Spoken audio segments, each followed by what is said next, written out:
Landlords, learn one thing that you should always have in your lease agreement regarding utilities and tenant utilities. Hi, my name is Rob Wells. I'm the Landlord Warrior on TikTok and YouTube. Please feel free to like, share, and subscribe to our videos. Now, I was talking with some landlords recently. They were having issues with their tenants not paying utilities and so forth, that there are clearly the tenant's responsibility in the lease. And one of the things I always look for when I get these problems is, does the landlord have a provision in the lease agreement that states what utilities the tenants are responsible for, and a term that says that the tenant is to, maintain the utilities in good order and, in good standing at all times. If not, the tenant has violated a material term of the lease agreement.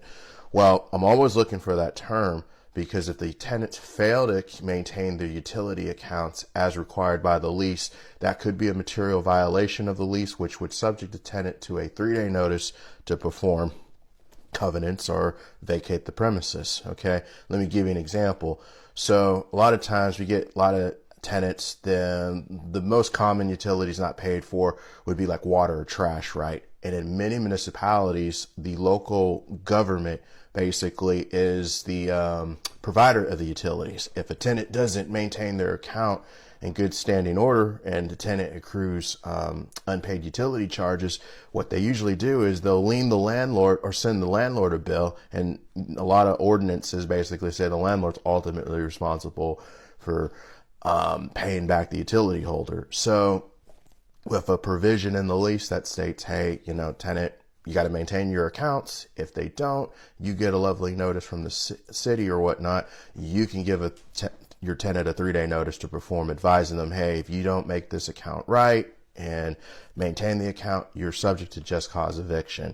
At least under state law and under a lot of municipal codes, if they have an eviction control ordinance, violating a material term of lease agreement is cause. Some landlords might have to give a warning 3-day notice to perform, saying if you continue on with the violation, we can give you a 3-day notice to quit. Basically, that would apply if a landlord is under or subject to the Tenants Protection Act of 2019 as well. So you can eliminate some problems by having those provisions in the lease. Landlords, if you have this situation and you need help in the Northern California area, feel free to reach out. We might be able to help out. Put your comments, questions down below. Stay tuned for the next tip I have regarding utilities in the next video. Talk to you then. See ya.